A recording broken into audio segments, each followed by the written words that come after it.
कक्षा 12 बही खाता एवं लेखाशास्त्र।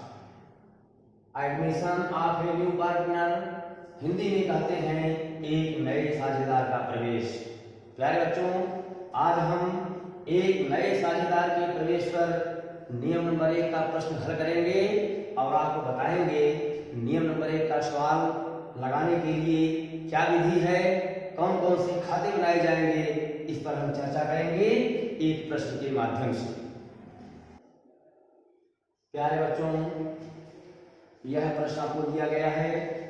प्रश्न 1, ए और बी क्रमशः 3:1 के अनुपात में लाभों को बांटते हुए साझेदार हैं। 31 मार्च 2007 को उनका निम्नलिखित आर्थिक चिट्ठा था। चिट्ठा बनाया गया है। पूंजी और दायित्व, रकम, संपत्तियां और जायदाद, रकम। लेनदार 1,41,500 रुपए के हैं। पूंजी खाते ए की 30,000, बी की 16,000, योग 46,000।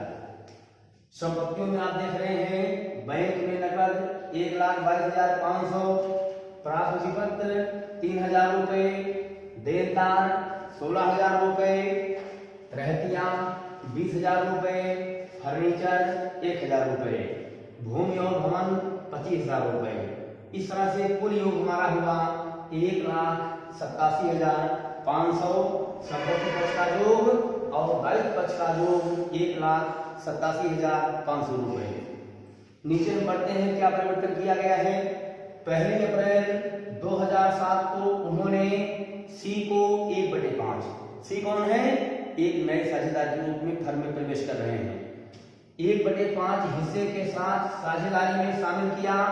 शर्त नंबर 1 है सी 10,000 रुपए पूंजी और 5,000 रुपए ख्याति देता है।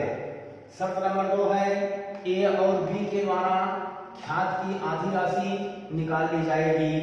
शर्त नंबर 3 है स्टॉक और फर्नीचर को 10% से घटाया जाना है। चौथी शर्त है देनदारों और प्राप्त विपत्र पर 5% संचय का निर्माण करना है। पांचवी शर्त है भूमि व भवन का मूल्य 20% से बढ़ाया जाना है। छठवां शर्त है फर्म के विरुद्ध हानि के दावा के लिए 1,000 रुपए दायित्व का निर्माण किया जाना है। सातवां शर्त है लेनदार में 650 रुपए की राशि का दावा होने की संभावना नहीं है, अतः इसे अपलिखित कर दिया जाता है, अर्थात समाप्त कर दिया जाता है। आवश्यक खाते व नई फर्म का आर्थिक चिट्ठा बनाइए। प्यारे बच्चों, आप देख रहे हो कि जो प्रश्न आपको दिया गया है ये किस नियम का सवाल आपको लग रहा है। हमने आपको बताया है जिस प्रश्न में नियम नंबर 2 और नियम नंबर 3 की पहचान प्रतीत न होती हो उसको हम नियम नंबर 1 का प्रश्न कहेंगे। इस प्रश्न में आप देख रहे हैं नियम नंबर 2 की पहचान क्या बताया गया है। नया साझेदार अपने हिस्से की पूंजी की राशि लाएगा, अर्थात उसके हिस्से की राशि नहीं दी गई होगी, उसे क्या करना होता है, अपने लाभ हानि अनुपात में पूंजी की राशि लाना होता है। लेकिन यह कोई लक्षण आपको नहीं दिखाई पड़ रहा है, इसलिए यह नियम नंबर 2 का सवाल नहीं है। नियम नंबर 3 में आपको बताया गया है कि नए साझेदार के पूंजी के अनुपात में सभी साझेदारों की पूंजी को कर दिया जाए, अर्थात सभी साझेदारों के पूंजी खाते को लाभालाभ अनुपात में कर दिया जाए। यह भी लक्षण आपको कहीं प्रतीत नहीं हो रहा है, इसलिए यह किस नियम का सवाल हुआ, यह नियम नंबर 1 का सवाल हुआ। अब हम क्या करेंगे, नियम नंबर 1 के नियम को अनुपालन करते हुए हम क्या करेंगे, इस प्रश्न को हल करेंगे। अर्थात यह नियम नंबर 1 का सवाल हुआ जिसमें नियम नंबर 2, नियम नंबर 3 के लक्षण प्रतीत न हो रहे हो उसको हम नियम नंबर 1 का सवाल कहते हैं। तो यह नियम नंबर 1 का सवाल हुआ। अब हम क्या करेंगे, जिसमें पुनर्मूल्यांकन खाता या लाभ हानि खाता, दूसरा होता है साझेदारों की पूंजी खाते, तीसरा होता है रोकड़ खाता, चौथा होता है फर्म का नया आर्थिक चिट्ठा बनाते हो, यदि नियम नंबर 1 का सवाल होता है। अब आगे देखते हैं हम सवाल करना शुरू करेंगे। इसमें जो परिवर्तन आप देख रहे हैं वो पॉइंट नंबर 3 से पढ़ेंगे आप। स्टॉक और फर्नीचर को 10% से घटाया जाना है, अर्थात कौन सा खाता बनेगा इसमें? रीवैल्यूएशन अकाउंट पहले बनेगा, जिसको बोलते हैं पुनर्मूल्यांकन खाता या कहते हैं लाभ हानि समायोजन खाता। आइए खाते कौन बनाए? तो लिखेंगे रीवैल्यूएशन अकाउंट।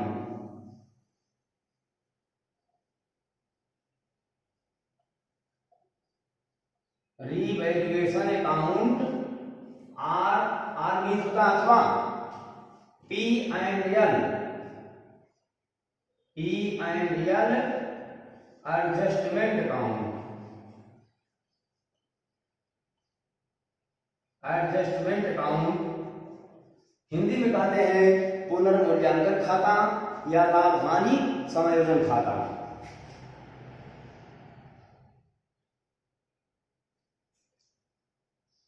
ये खाता कब बनाया जाता है? जब संपत्ति के मूल्य बढ़ जाए या घट जाए तभी ये खाता बनेगा, अन्यथा ये खाता नहीं बनाया जाएगा। अब हम कारण बनाते हैं, लाभ हानि की तरह खाता बनाया जाएगा।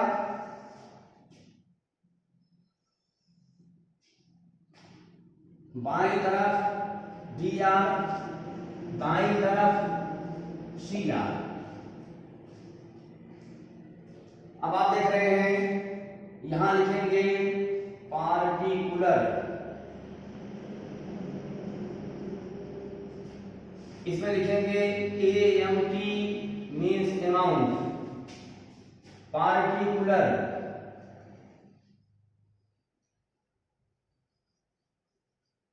AMT amount.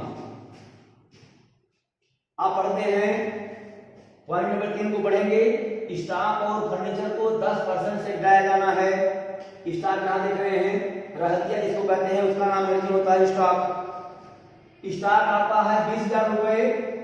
20,000 रुपए पर 10% मूल्य कम हो गया। ये शून्य कटा, ये शून्य, ये शून्य, ये शून्य कटा, कितना हो गया? 2,000 रुपए स्टॉक का मूल्य कम कर दिया गया। इसका लेखा कहां करते हैं? रीवैल्यूएशन के डेबिट पक्ष में करते हैं। लिखेंगे टू स्टॉक अकाउंट, इसका मूल्य कम हो गया 2,000 रुपए से, तो ये फर्म के लिए हानि है, अतः कहां लिखा दिया गया? रीवैल्यूएशन के डेबिट पक्ष में किया गया। अगली संपत्ति क्या है? फर्नीचर को 10% से घटाया जाना है। फर्नीचर का मूल्य देखें यहां कितना है? 1,000 रुपए है। 10% कम होना है, 10/100 करोगे तो बराबर 100 रुपया इसका मूल्य कम हो गया। तो यहां लिखेंगे टू फर्नीचर अकाउंट, इसका जो मूल्य कम हुआ है वो 100 रुपए कम कर दिया गया। पॉइंट नंबर आप 4 पढ़ेंगे। देनदारों और प्राप्त विपत्र पर 5% संचय का निर्माण करना है। देनदार देखें, देनदार लिखा है 16,000 रुपए, तो देनदार 16,000 रुपए पर 5% का आप संचय बनाओगे। 5% माने 5/100, 16/80 यानी 800 रुपया। यहां लिखोगे टू न्यू प्रोविजन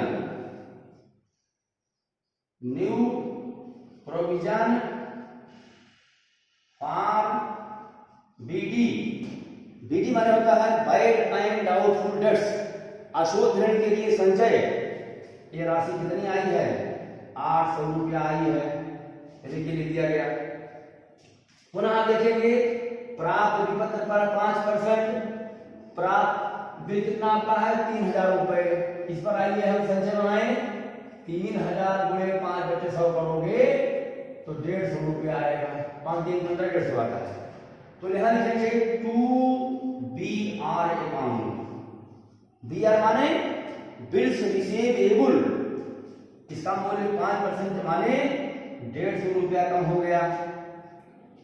अब आइए 5वां पॉइंट पढ़ते हैं। भूमि व भवन का मूल्य 20% से बढ़ाया जाना है, अर्थात भूमि भवन यहां लिखा है 25,000 रुपया।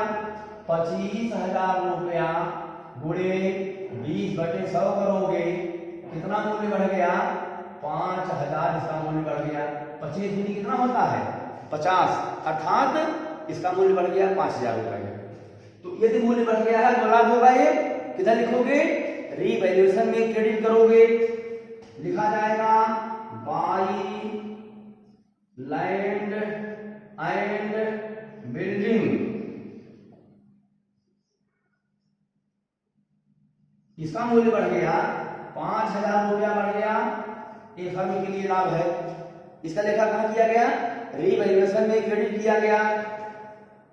पुनः आप देख रहे हैं, सवाल को पढ़ रहे हैं, फर्म के विरुद्ध हानि के दावा के लिए 1,000 रुपए का दायित्व आपको दायित्व बनाना है, अर्थात दायित्व में वृद्धि हो रही है तो फर्म के लिए क्या होगा, ये हानि होगी, इसलिए इसका लेखा करेंगे हम, रीवैल्यूएशन में डेबिट करेंगे, लिखेंगे to compensation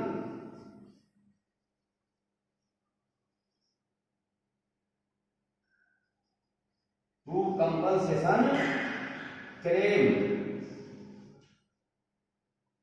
to compensation claim माने क्या होता है, क्षतिपूरक दावा।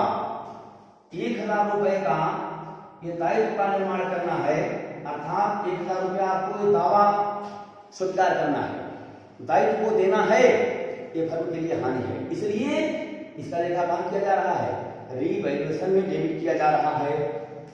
पुनः आगे देख रहे हैं, लेनदार में 650 रुपए की राशि का दावा होने की संभावना नहीं है। लेनदार कितने रुपए के दिए गए हैं, 650 रुपए का भुगतान आपको नहीं करना है, अर्थात आपको छूट मिल गई है, ये आपके लिए क्या है, ये फर्म के लिए क्या है, लाभ है। इस तरह का कहां करोगे, रीवैल्यूएशन में क्रेडिट करोगे, तो लिखा जाएगा बाई डिस्काउंट ऑन क्रेडिटर। लेनदारों पर छूट, 650 रुपए का लेनदारों पर छूट मिलना, ये फर्म के लिए लाभ होगा, इसलिए इसका लेखा रीवैल्यूएशन में क्रेडिट किया गया। आप देख रहे हैं, सभी लेखे जो संपत्ति के मूल्य कम हुए, जहां संपत्ति के मूल्य बढ़े, उसका लेखा इस खाते में कर लिया गया। अब हम क्या करेंगे, लाभ खाते को हम जोड़ेंगे, अर्थात रीवैल्यूएशन का क्रेडिट पक्ष जोड़ेंगे पहले आप, क्योंकि इधर अधिक धनराशि है, तो 0, 5, 6, 5650 रुपया ये फर्म को लाभ हो रहा है। और आप देखेंगे 5650 रुपया, इसका योग इधर भी कर लें, 5650 इधर भी लिख लें आप। इसमें से क्या करिए, इन हानि को घटाइए, जो फर्म के लिए हानि हो गई है उसको घटाइए, इसमें से आपको लाभ मिलेगा। तो जो मिलेगा उसका नाम क्या होगा, टू प्रॉफिट अकाउंट, अर्थात लाभ खाते का। घटाते हैं 0, इसके नीचे 0 हुआ तो 0 लिखा जाएगा। 5 है, यहाँ 5 है, इसके नीचे 5 होगा तो 0 होगा, 0 आया। 8, 1, 9, 10, यहाँ 0 लिखा गया तो 6 आएगा। 2, 1, 3, 3, 1, 4, यहाँ 5 के नीचे 4 होगा तो 1 आएगा, अर्थात 1600 रुपए का लाभ है। अब ये लाभ क्या होगा, यह लाभ पुराने साझेदारों में बांट दिया जाएगा। तो लिखेंगे हम टू एज कैपिटल, आपके पूंजी खाते से, टू बीज कैपिटल, बी के पूंजी खाते से। ये देखिए लाभ हुआ तो क्या हुआ, ए की पूंजी बढ़ गई, बी की पूंजी बढ़ गई। कितनी पूंजी बढ़ेगी, इसको यहां पर हम निकालेंगे। देख रहे हैं कुल लाभ हुआ है 1600 रुपए का, 3:1 में ए बी साझेदार है, तो 3/4 कहोगे इसको आप। 3 धन 1 कितना होता है, 4, तो 3/4 1/4, 4 4 16, 400 गुणे 3 बराबर कितना हो जाएगा, 1200 रुपया। ये कौन पाएगा, ए पाएगा। 1600 गुणे 1/4, 4 4 16, ये भी पाएगा। अब आप देखिए ये लाभ जो बांट दिया गया, ए को मिलेगा 1200 रुपए का लाभ और बी को मिलेगा 400 रुपए का लाभ, ये लाभ बांट दिया गया। अब आप देख रहे हैं ये हमारा कौन सा खाता बन गया, रीवैल्यूएशन अकाउंट हमारा बन गया, जिसके परिणाम स्वरूप क्या आपको मिला, 1600 रुपए का लाभ मिला। यह लाभ क्या हुआ, ए और बी में उनके लाभ अनुपात में बांट दिया गया। तो ए को लाभ मिला 1200 रुपया, बी को लाभ मिला 400 रुपया। इसकी एंट्री कैसे की जाएगी, revaluation account DR to stock account to furniture account to new provision for BD account to BR account to compensation claim account being assets depreciated and made new provision for BD। इधर देखिए जो संपत्ति का मूल्य बढ़ गया, फर्क free लाभ है, इसकी एंट्री बनाएंगे हम land and building account DR to revaluation account, discount on creditor account DR to revaluation account being assets appreciated and discount received. एक देखाव होना है जो लाभ बांटा जा रहा है, उसकी एंट्री बनाई जाएगी revaluation account DR to A's capital to B capital being profit on revaluation account transfer to A and B capital. प्यारे बच्चों, ये खाता हमारा कौन सा बन गया, रीवैल्यूएशन। अब हम क्या बनाएंगे आपको, इसके बाद हम बनाएंगे साझेदारों की पूंजी खाते।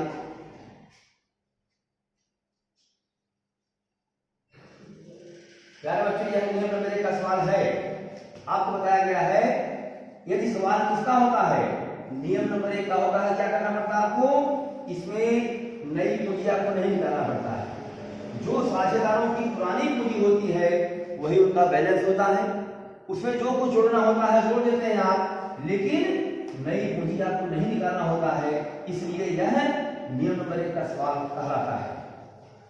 अब आप देखेंगे हम बनाएंगे पार्टनर्स कैपिटल अकाउंट। कहीं कोई दिक्कत हो तो तुरंत पूछिएगा। पार्टनर्स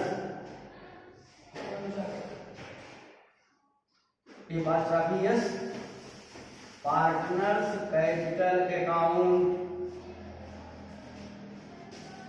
अब देखिए हम क्या करेंगे, पन्ने को 2 भाग में कर देंगे। आइए पन्ने को 2 भाग में कर दिया गया। अब प्रत्येक भाग में उतने खाने बनाने पड़ते हैं जितने साझेदार। अब एक खाना अलग से होता है जो किसके लिए होता है, विवरण के लिए होता है। बाईं तरफ को हम कहते हैं डी आर, दाईं तरफ को हम कहते हैं सी आर।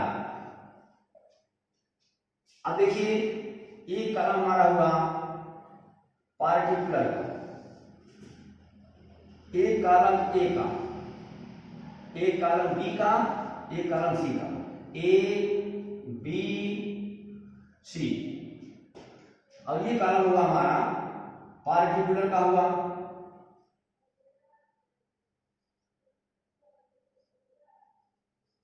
पार्टिकुलर। इधर भी वही कॉलम बनाए जाएंगे, particular A B C, A B C. C R को आप एक क्रेडिट पक्ष जो है लास्ट में लिखा जाएगा, डी आर इधर लिखा गया है। यहां लिखते हैं पार्टिकुलर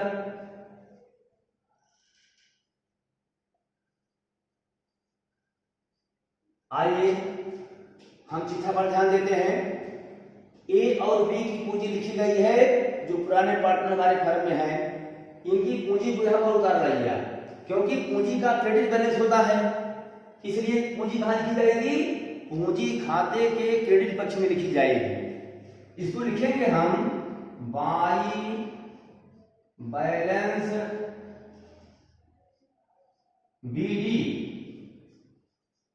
बीडी माने होता है ब्रॉट डाउन, पूंजी का पिछला शेष लाए। ए की पूंजी कितनी है, 30,000 रुपए है। बी की पूंजी देख रहे हैं 16,000 रुपए है। सी की कोई पुरानी पूंजी नहीं है, क्योंकि सी अभी नए के रूप में फर्म में प्रवेश कर रहा है। अब देखेंगे सी 10,000 रुपए पूंजी नकद दे रहा है, इसके लिए एंट्री की जाएगी cash account DR to C's capital. तो यहां एंट्री की जाएगी बाई कैश अकाउंट। ए नहीं दिया है, बी नहीं दिया है, सी कितना दिया है 10,000 की पूंजी आपको नकद दे रहा है, ये लिखा गया। और आप देख रहे हैं 5,000 रुपए ख्यात के लिए देता है, कौन सी। जो सी एक ख्यात के रूप में धनराशि दे रहा है वो क्या है, ए और बी के त्याग और तपस्या का पुरस्कार है, जिसको ए और बी क्या करेंगे अपने लाभ हानि के अनुपात में बांट लेंगे। इसलिए यहां पर लिखा करेंगे आप by goodwill account. By goodwill account लिखेंगे। आइए ख्यात को बांटते हैं। ख्यात है 5,000 रुपए, इसको 3:1 में बांटा जाना है, अर्थात 3/4। 4 × 4, 4 × 8, 4 × 20, 12 था। गुणे 3 करिए, 3 शून्य शून्य, 3 × 15, 3 दूनी 6 के 7, 3 × 3, 5,000 का 1/4 करिए, जो भी पाएगा 4 × 4, 1 आया, शून्य 10 हुआ, 4 दूनी 8, 2 उतरा, शून्य है, 4 × 20, 1250। ये कौन पाया, इधर में बी पाया। तो 3750 ख्यात में हिस्सा कौन पा रहा है, ए, और 1250 कौन पा रहा है, ख्यात में हिस्सा बी पा रहा है। यहां लिख दीजिए 3750 अर्थात 3,750 ख्यात में हिस्सा पाया ए। 1250 रुपया ख्यात में हिस्सा पाया बी। सी इसमें कुछ नहीं पाएगा, क्योंकि सी तो देने वाला है, बांटने वाले ए और बी हैं, अपने त्याग और तपस्या के फलस्वरूप बांट रहे हैं इसको। अभी देखिए आप बनाए थे इवैल्यूएशन, जिसमें फर्म खोला हुआ है। यहां लिखेंगे हम बाई रीवैल्यूएशन।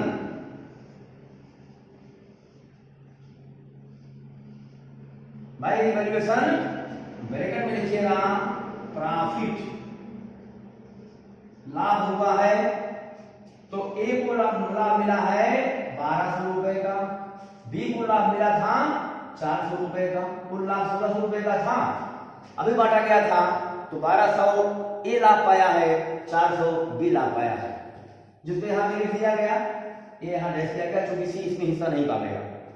अब आप देख रहे हैं सवाल में लिखा गया है ए और बी के द्वारा ख्यात की आधी राशि निकाली जाएगी।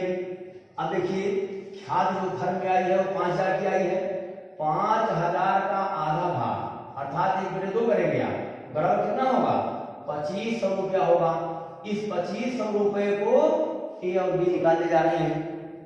तो कैसे निकालेंगे, 3:1 निकालेंगे, 3/4 करोगे आप, 4 × 6 = 24, 1 आया, शून्य वाला स्थान, 4 दूनी 8, 4 × 20, गुणे 3 करिए, 3 × 5 15, 3 दूनी 6 7, 3 × 6 18। और 2500 का 1/4 कौन ले जाएगा, बी, तो कितना आएगा 625 आएगा। ये 625 कौन ले जाएगा, बी। अब देखिए ख्यात की आधी राशि कौन ले जा रहा है, ए और बी को निकालने जा रहे हैं। तो एंट्री बनती है old partners capital account DR to cash account. इसलिए यहां लिखा जाएगा A capital DR, B capital DR to cash account. यहां लिखेंगे हम टू कैश अकाउंट लिखेंगे। जब कोई ख्यात की राशि को निकालता है तो साझेदारों माने पुराने की पूंजी डेबिट कर दी जाती है। तो ए की पूंजी डेबिट, बी की पूंजी डेबिट, कितने रुपए से 1875 रुपए से ए की पूंजी डेबिट की जाएगी। 1875 रुपए से ए की पूंजी डेबिट हो गई, क्योंकि एक ख्यात को निकाल रहा है। बी की पूंजी 625 रुपए से डेबिट कर दी जाएगी, क्योंकि ये 625 रुपए की ख्यात की राशि को निकालने जा रहा है। एंट्री बनेगी A capital DR, B capital DR to cash account being goodwill withdrawal by A and B. यार बच्चों आप देख रहे हो सारी एंट्री कर ली गई। यह नियम नंबर 1 का सवाल है, जिसमें क्या करना होता है, पूंजी खाते में जो कुछ लिखना होता है लिख देते हैं, जो कुछ लेस करना है उसको इधर लिख देंगे हम। इसके बाद क्या करते हैं, उनकी पूंजी का हम शेष निकाल लेते हैं। यही नियम नंबर 1 का सवाल होता है। आइए हम जोड़ते हैं। सी का 10,000 रुपए का शेष आएगा, बी का देख रहे हैं 0, 5, 4 2 6, 17,650 रुपए का यह योग बी का आ रहा है। और आप देख रहे हैं ए का कितना आएगा, 0, 5, 7 2 9, 3 1 4, 34,950 रुपया ए के हिस्से की पूंजी आ रही है। इसमें से इसको इधर ले जाइए, यहां लिखेंगे हम टू बैलेंस CD, शेष आगे ले गए, योग बराबर कर दें 34,950 रुपया ए के कॉलम में लिखिए, क्योंकि इधर उसका योग कितना आया है। बी के कॉलम में 17,650 ये लिख दिया गया, और सी के कॉलम में 10,000 रुपया लिख दिया गया। अब आइए हम जो धनराशि ए और बी निकाल ले गए हैं उसको इसमें से हम घटा लें। अब देखें ये घटाइए, 5 यहाँ 5 लिखा गया, 10 में से 5 के कितना होगा 5, यहाँ 4 बचा है, चूंकि एक फंस गया है, 2 है, यहाँ देख रहे हैं 2 है ना, तो कितना आएगा ये 4 में से 2 गए 2 आएगा। यहाँ देख रहे हैं 6 है, 6 से नीचे लिखिए, इसको नहीं आएगा, और ये 7 और ये 1, अर्थात बी के हिस्से की जो पूंजी आ रही है, जो शेष निकल रहा है वो 17,025 का निकला। और इसमें से घटाइए जो एक खर्च से निकाल रहा है ख्याति रूप राशि 5, इसके नीचे 5 लिखा गया, 10 में से 5 गए 5 होगा, यहाँ 4 बचा है, ये 7 है, इसके नीचे 7 लिखा गया, 14 में 7 कितना होगा 7। यहाँ देखा है, यहाँ 8 बचा हुआ है, 8 में से आगे कितना होगा 0 होगा, और यहाँ देखा है 4 है, इसके नीचे 1 होगा तो 3 आएगा, और 3 है ये 33,075 रुपए का शेष एक आ गया। और सी वाले में देख रहे हैं संपूर्ण शेष जाएगा, क्योंकि इसे कोई राशि कम नहीं होनी है, ये 10,000 रुपए का पूरा शेष जाएगा। अब आप देखिए पूंजी खाता विवरण से क्या मिला आपको, ए की जो पूंजी निकल रही है, जो शेष जा रहा है 33,075 रुपए हो रहा है, बी का जो शेष निकल रहा है 17,025 रुपए का निकल रहा है, सी का शेष 10,000 रुपए का है। यही हम पूंजी कहां दिखाएंगे, नई बैलेंस शीट में दिखाएंगे। आइए अब हम बनाते हैं कैश अकाउंट, क्योंकि कैश में भी परिवर्तन हो गया है। अब ए की पूंजी है 35,075, बी की पूंजी है 17,025, सी की पूंजी है 10,000। और आप देख रहे हैं ये जो है 1,875 रुपए रोकड़ को निकाल रहा है, और बी 625 रुपया रोकड़ को निकाल रहा है, जिसका लेखा हम कहां करेंगे, रोकड़ खाते के क्रेडिट पक्ष में करेंगे। अब इसको मिटा देते हैं। अब हम बनाते हैं कैश अकाउंट। क्या बच्चों में कोई दिक्कत आपको है, कोई बच्चा बोल रहा है, ठीक है, समझ में आ रहा ना, वेरी गुड। अब हम बनाते हैं कैश अकाउंट। क्योंकि आप देख रहे हैं फर्म में सी प्रवेश कर रहा है, अपने हिस्से की पूंजी ख्यात नकद दे रहा है, और ए भी क्या कर रहे हैं, ख्यात का आधा भाग निकाल ले जा रहे हैं, अतः कैश प्रभावित हुई है। इसलिए हमें कैश अकाउंट बनाना आवश्यक है। Cash account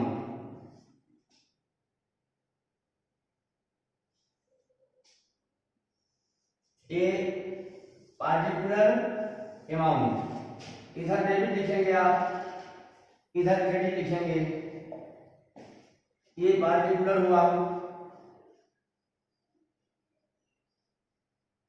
particular AMT amount, particular AMT means amount.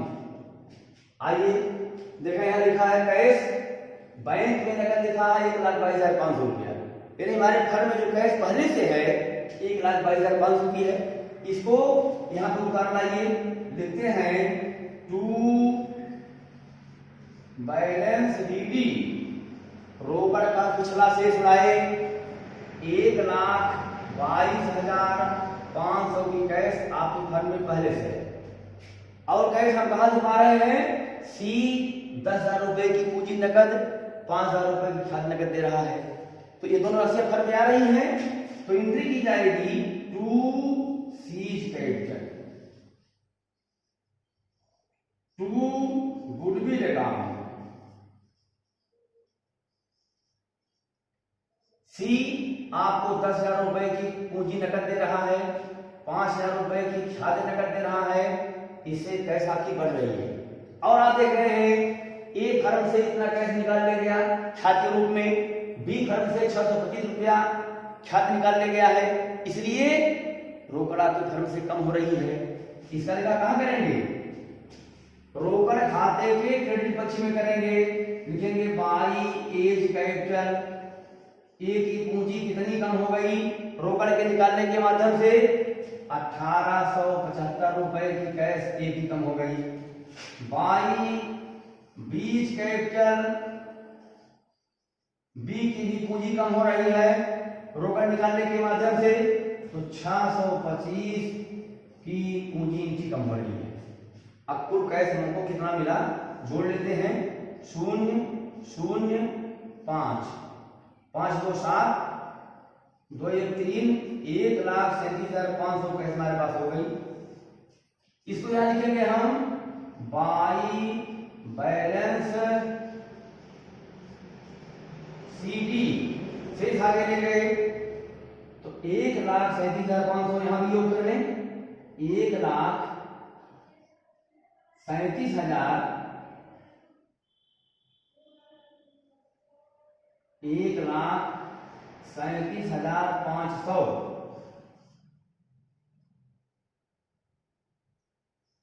इसमें से आप घटाइए, 5 5 10, 0 का 0 हुआ, 7 2 9 10, 0 का 0 हुआ, 8 6 14 1 15, 5 के यहाँ लिखा गया 0 हुआ, हाथ से लेकर आया 2 हुआ, यहाँ 7 में 2 गए कितना होगा? 5। अब ये 3 का 3 होगा, 1,35,000 रुपए की कैश आपके घर में बच गई। आप देख रहे हैं रोकड़ के डेबिट में क्या लिखा गया? पहले वाली कैश, और जो कैश पाए उसको लिखा गया, यानी प्राप्ति लिखी गई और पहले वाली कैश लिखी गई, तो कुल रोकड़ आपको हो गई 1,37,500। उसमें से ए निकाल लेगा कितना? 1,875 रुपया ए निकाल ले गया, 625 कौन निकाल ले गया?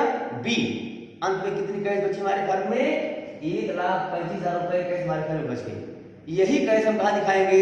चिट्ठे के संपत्ति पक्ष में दिखाएंगे। ये हमारा बन गया कैश अकाउंट। अब हमारी अंतिम प्रक्रिया है जो बैलेंस शीट बनाई जाने की है। अब कैश आपको दिखाएंगे घर में 1,35,000 रुपए की कैश आप घर में दिखाओगे, इसको मिलाते हैं हम। अब बनाते हैं, अंतिम प्रक्रिया हमारी होगी new balance sheet of the firm. यार बच्चों सवाल में कोई दिक्कत आपको आ रही है? यह नियम नंबर 1 का सवाल है, इसको पिछले व्याख्यान में खूब बताया गया था, कहीं कोई दिक्कत आपको नहीं आई थी, आज भी दिक्कत नहीं आएगी। अब यहां लिखेंगे हम new balance sheet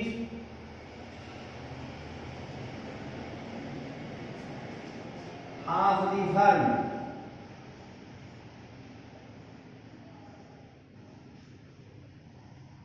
as on 1 April 2007।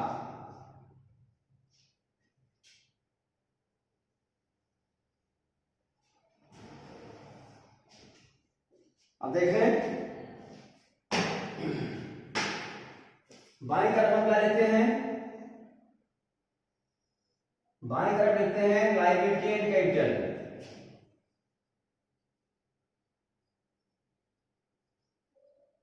Liability and capital, यहां पे लिखेंगे AMT मीन्स अमाउंट। इधर लिखेंगे हम प्रॉपर्टी एंड एसेट्स, यहां AMT। चलिए पहले हम लिखते हैं लायबिलिटी पक्ष, अर्थात देनदार लिखा है, लेनदार को कहेंगे हम क्रेडिटर। ये राशि है 1,41,500 रुपया। इसमें आप देख रहे हैं 750 रुपया लेनदार को नहीं देना है, इसलिए इसको यहां से घटाएंगे, लिखेंगे लेस डिस्काउंट, घटाया छूट 650 रुपया लेनदार को नहीं देना है। तो आपके लिए फायदा हुआ है, कितना देना है 0, 10 में से 5 गए 5, 14 में से 6 गए 8, ये 0 हुआ। 1,40,850 रुपया आपको देना पड़ रहा है लेनदारों को। अब पूंजी खाता लिखा जाना है, तो लिखेंगे हम कैपिटल अकाउंट ABC। देखें एक पूंजी आई है, तो पूंजी खाता बनाया हमने, तो पूंजी को मिली है 35,075 रुपया की पूंजी ए की है, 17,025 की पूंजी बी की है, 10,000 की पूंजी सी की है। और ये देखिए जो लिखा गया है कि फर्म के विरुद्ध हानि के दावा के लिए 1,000 रुपए का दायित्व बनाना है, इसको कहते हैं कंपनसेशन क्लेम। ये फर्म के लिए दायित्व है, इसलिए इसका लेखा दायित्व पक्ष में किया जाएगा। लिखेंगे हम कंपनसेशन क्लेम। क्षतिपूर्वक दावा 1,000 रुपए का है, ये चिट्ठे के दायित्व में लिख दिया गया। आइए संपत्ति में आते हैं। बैंक में नगद कितना हो गया 1,35,000 रुपया हो गया, यहां लिखेंगे कैश एट बैंक। अब राशि हो गई 1,35,000 की हमारे बैंक में धनराशि हो गई। फिर चलते हैं प्राप्त बिल लिखा हुआ है, इसको हम लिखेंगे BR की राशि है 3,000 रुपए, अंदर लिखना होगा क्योंकि इसमें 150 रुपए क्या हुआ है 5% लिख रहे हैं। ये लिखें BR पर लिखा है 5% संचय बनाया गया है, तो लेस लिखेंगे इसमें डिस्काउंट या लेस लिखेंगे प्रोविजन। घटाया प्रावधान 150 रुपया आपको BR माने प्राप्त बिल पर नहीं मिलेगा, तो कितना मिलेगा 2850 रुपया मिलेगा। 150 निकल गया तो 2850 रुपया आएगा। फिर लिखा है डेटर्स DEBTORS, देनदार के मूल्य है 16,000 रुपए, इस पर 5% का प्रावधान बनाया गया है, 16/85 माने 8 रुपया था। लेस करेंगे प्रोविजन, घटाया प्रावधान 800 रुपया आपको देनदार से नहीं मिलेंगे, तो कितने मिलेंगे 15,200 रुपया मिलेंगे। 15,200 आपको देनदार से मिलेंगे, ये लिख दिया गया। पुनः देख रहे हैं रह दिया 20,000 रुपए का है, इसको हम स्टॉक कहते हैं। स्टॉक की कीमत क्या है 20,000, इसमें कितने रुपए का ह्रास हो गया है 10%। देखिए स्टॉक पर 10% है 2,000 रुपए, लेस DEB कहेंगे मींस डिप्रिसिएशन, घटाया ह्रास, तो 2,000 रुपए आपको स्टॉक से नहीं मिलेंगे, कितने मिलेंगे 18,000 रुपए मिलेंगे, ये स्टॉक का मूल्य रह गया। फर्नीचर देख रहे हैं 1,000 रुपया है, लिखेंगे फर्नीचर है 1,000 का, इस पर 100 रुपए की छूट हो गई थी, ह्रास हो गया था, तो लेस लिखेंगे DEB, घटाया ह्रास 900 रुपया आपको फर्नीचर से मिलेगा। और अंतिम देख रहे हैं भूमि और भवन, क्या लिखेंगे?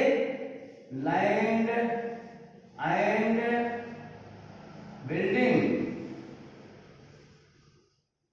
ये राशि है 25,000 रुपए, इसको लिखना है 25,000। इसमें 5,000 रुपए इसका मूल्य बढ़ गया, जोड़ दीजिए, इसका मूल्य होगा 30,000 रुपए। 25,000 में 5,000 जोड़ दिया गया। ऐड लिखोगे, ऐड एप्रिसिएशन, APPRE, सब लेखा हमने कर दिया। अब हम इसको जोड़ते हैं, 5 5 10 हाथ से जाएगा 1, 6 7 6 13 15 हाथ से जाएगा 1, 8 1 9, 7 3 10 11 हाथ से जाएगा 1, 5 3 8 1 9 10 1 1 2, 2,01,950 रुपया इतना चुकाया हुआ है। और यहां भी आप देख रहे हैं संपत्ति की तरफ देख रहे हैं आप, 0 5 8 2 10 9 19 हाथ से लेकर आया, 6 2 8 5 13 13 8 21 हाथ से जाएगा 2 3 2 5 1 6 1 7 3 10 1 1 2, 2,01,950 आपका ये संपत्ति का योग होगा। देख रहे हैं दोनों योग बराबर है, बैलेंस शीट के दोनों तरफ योग बराबर हो गए, हमारा सवाल बिल्कुल सही है। प्यारे बच्चों, कहीं कोई दिक्कत आपको है?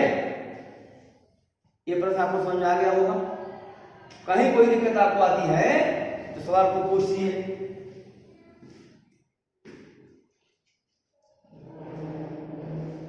प्यारे बच्चों, कहीं कोई दिक्कत आपको महसूस लग रही है? सवाल बिल्कुल आपको समझ में आ गया होगा।